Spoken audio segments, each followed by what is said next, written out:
नारी शक्ति वंदन अधिनियम के पंचायत से संसद तक बढ़ेगा महिलाओं का दायरा, रेणु भाटिया ने कहा। नारी शक्ति वंदन अधिनियम प्रधानमंत्री नरेंद्र मोदी का महिलाओं के सशक्तिकरण की दिशा में सराहनीय फैसला है। जी हां दर्शकों, आपको बता दें कैथल में हरियाणा राज्य महिला आयोग के अध्यक्ष रेणु भाटिया ने बयान दिया है। जी हां, उन्होंने तमाम बातों का जिक्र करते हुए कहा है कि नारी शक्ति वंदन अधिनियम को महिलाओं को सशक्तिकरण की दिशा में ऐतिहासिक कदम बताया। कैथल के लोक निर्माण विभाग रेस्ट हाउस में आयोजित प्रेस वार्ता को संबोधित करते हुए रेणु भाटिया ने कहा कि नारी शक्ति वंदन अधिनियम 2023 प्रधानमंत्री नरेंद्र मोदी का महिलाओं के सशक्तिकरण की दिशा में सराहनीय कदम और दूरदर्शी फैसला है। उन्होंने कहा कि इस कानून के लागू होने से महिलाओं को लोकसभा और विधानसभा में 33% आरक्षण मिलेगा।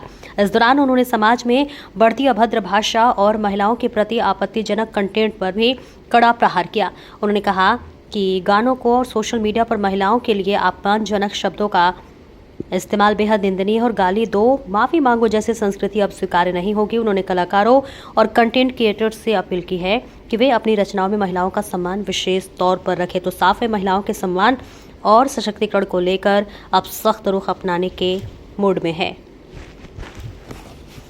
मैं देश और भारत देश की सभी बेटियों को बहुत बहुत बधाई देती हूँ नारी शक्ति वंदन अधिनियम के तहत। और इससे सुंदर आशीर्वाद, इससे अच्छा मौका, इससे अच्छा पथ प्रदर्शन, इससे अच्छा मार्गदर्शन मुझे नहीं लगता कि बेटियों के लिए कोई और कर सकता है, जो हमारे यशस्वी प्रधानमंत्री आदरणीय नरेंद्र मोदी जी ने किया। ये एक ऐसा अवसर बेटियों को दिया गया है कि जो अपने 33% इस आरक्षण के तहत राजनीति में अपने कदम बढ़ा सकते हैं, पैर गड़ा सकते हैं, अपने आप को प्रूव कर सकती हैं वो महिलाएं, वो लड़कियां, कि हम परिवार के साथ साथ, शिक्षा के साथ साथ, समाज के साथ साथ देश को संभालने का भी हुनर रखती हैं।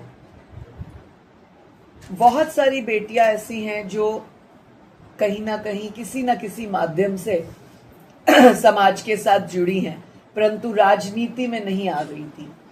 बहुत पुराने लोग कहा करते थे जब राजनीति में महिलाएं आती थी कि ये महिलाओं के बस की बात नहीं।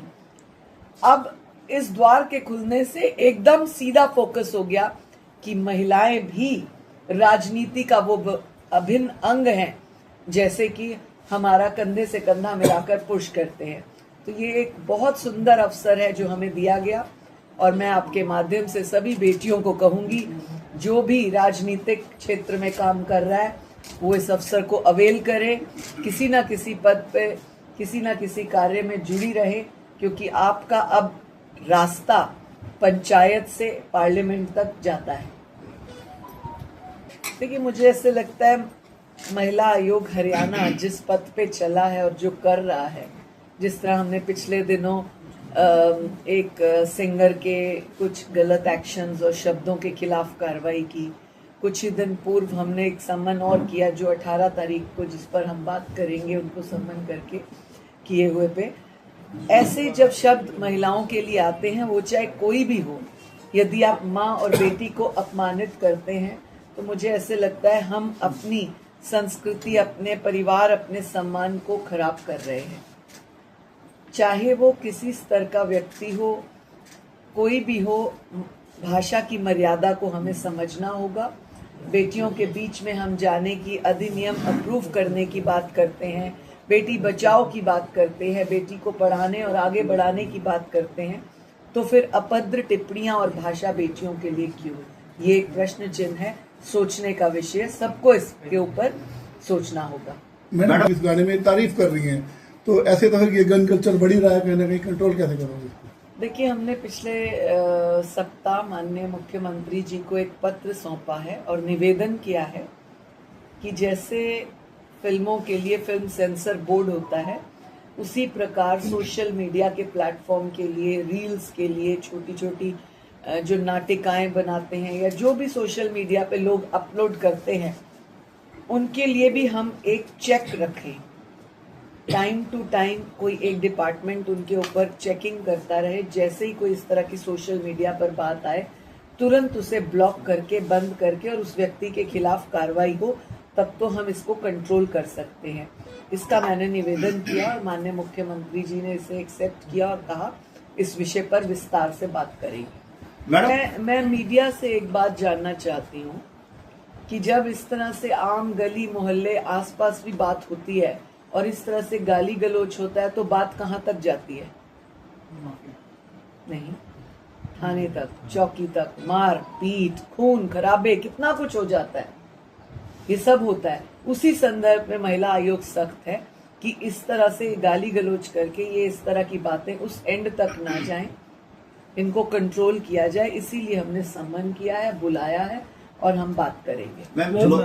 लोगों किसी में दम है, किसी में शक्ति है तो वो आए, हमें कंप्लेन करे। चुप क्यों है लोग? चुपचाप सहते क्यों हैं? सुनते क्यों हैं? एंजॉय क्यों करते हैं? जिसको दिक्कत थी वो हमारे पास आए, उन्होंने हमें कंप्लेंट्स दी, हमने उसके ऊपर कार्रवाई की।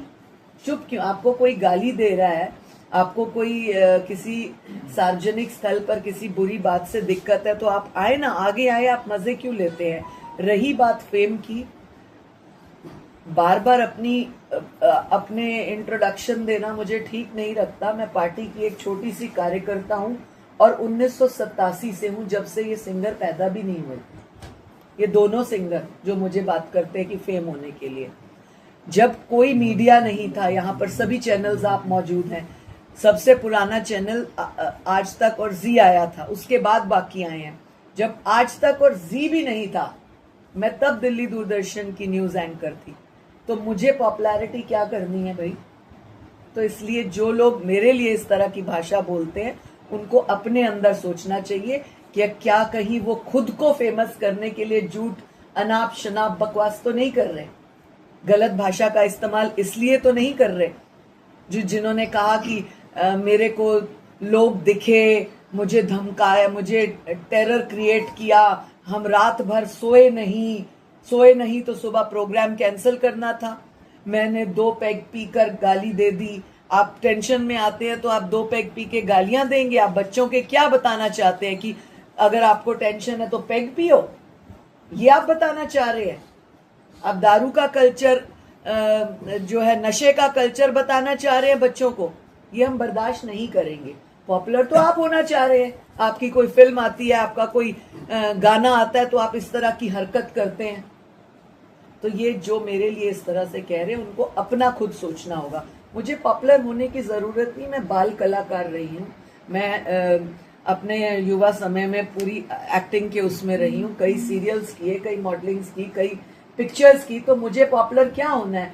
जिन्होंने ये गन और गंद कल्चर चलाया वो अपना सोचें कि वो पॉपुलर कैसे हो रहे हैं।